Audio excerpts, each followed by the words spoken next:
Ақын Мәриям Хакімжанованың естелігінен. Бейімбет Майлинмен 1929 жылдың аяқ кезінде осы Алматы қаласында Еңбекші Қазақ газетінің кеңсесінде кездестім. Еңбекші Қазақ газетінің сол кездегі жауапты секретары Жұмаш Еленіп деген кісіге қайын жұрты менен хат беріп жіберген. Мен сол хатты қолма-қол тапсырайын деп редакцияға әлгі кісіні іздеп келдім. Қадағалай сұраған ол кісіге жөн-жосығымды бажайлап айтып отырғанымда бөлмеге бір үлкен кісі кіріп келді. Оның жауырыны кере құлаш, таңқы мұрын, шалпақ қоңыр бетінде аздаған шешек дағы бар. Екі буда шашы ширатылып маңдайына түсіп тұр. Жұмаш ағаймен қолдасып амандасқан әлгі кісі сәлеметсіз бе қарындас деп маған да қолын ұсынды. Ауылдан жаңа келген бетім, ауыл киімі үстімнен түспеген.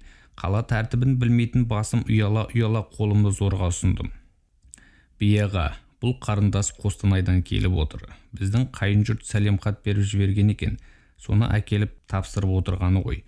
Өлкелік әйелдер бөлімінің шақыруымен оқимын деп келіп Астанаға. Шырағым, атың кім деп Бияға маған қарады. Мен аты жөнімді айттым. Ол кісі маңдай шашын ширата түсіп, ақындық тұқым қуады деген сөз рас екен деп сәл бөгелді де, мен өткен жылы елге бардым. Қостанайдан төмен жақын жердегі ауылға түстік. Түнде жұрт бас қосып өлең айтып сауық құрды. Сол мәжілісте жергілікті жердің бір азаматы жаңа жоқтау деп бір келіншектің шығарған жырын тақпақтап айтып берді. Мен оны табанда жаздырып алған едім. Кейін сұрастырсам, жырдың авторы Ибрахим Алтынсариннің немере інісінің қызы екен. Әйел теңдігі журналының алқа мүшесі болғанымнан журналдың адресіне келіп түскен өлеңдерді көбіне мен қараймын. Жақында редактордың тапсыруымен келген өлеңдерді қарап отырсам, Женотделге деген өлеңмен жазылған хатты көрдім. Бұл өлең маған қатты ұнады. Ұнағаны сондай өлеңнің атында бір сөзінде өзгертпей журналдың 12-ші санына жіберттім. Өз басына туған ауыр күнді бар шындығымен шебер жырлаған екен. Бияға, ол кімнің өлеңі екен деп Жұмаш таңырқай сұрады. Сен жаңа бұл қарындасты Қостанайдан келген жерлесім деп таныстырдың ғой. Қазақтың тұңғыш ақын қызы Шолпан Иманбаевадан кейінгі шыққан жас ақынымыз, әйел теңдігі журналында өлеңі басылып шыққалы отырған Мәриям Хакімжановамен танысып қойшы өзің деп жайраңдай күлді. Мен қатты қысылып төмен қарадым. Ұялғаным сондай, екі бетім дуылдап күйіп бара жатқандай болды. Тұңғыш өлеңімнің жарық көргелі жатқан Бейімбет ағайдың аузынан осылай естіген едім. Менің ынжықтанып ұялып отырғаныма кейіген Бияға, ақын дегенге соншалық неге ұяласың? Ақындық сенің тұқымыңда бар. Арғатаң Балғожа бидің өзі ақын болған.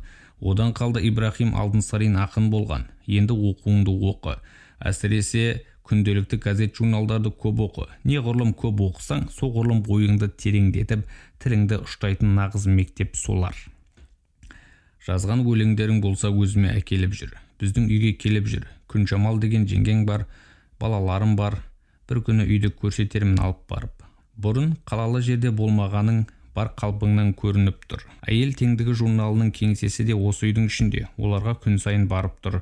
Онда саған ақыл айтатын апаларың бар. Бос уақытыңды текке жіберме, жаз.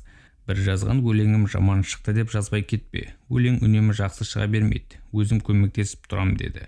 Сол күннен бастап Бейімбет ағай менің жанашырым болып көрінді. Қамқор әке, ақылды аға, қатал ұстаз сияқты. Әрдайым көмектесіп жүрді. Кейін ол кісінің үйіне де барып жүрдім.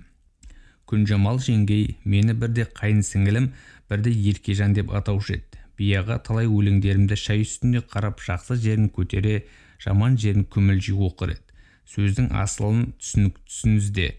Айтам деген ойыңа лайықта сөз таппасаң, ол өлең болмайды деуші еді. 1930 жылдың февраль айының басынан бастап әйел теңдігі журналына қызметке орналастым.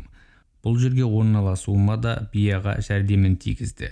Сол жылдың март айынан бастап Қаспидің жанынан 6 айлық кешкі сауат ашу мектебі ашылатынын естіп Бияға барып, соған түскім келетінін айттым. Ол кісі менің оқимын дегеніме сондай қуанып кетті. Келесі күні өлкелік әйелдер бөліміне ертіп барып оқуға түсу үшін жолдама алып берді. Сөйтіп мен күндіз қызмет істеп, кешінде оқитын болдым.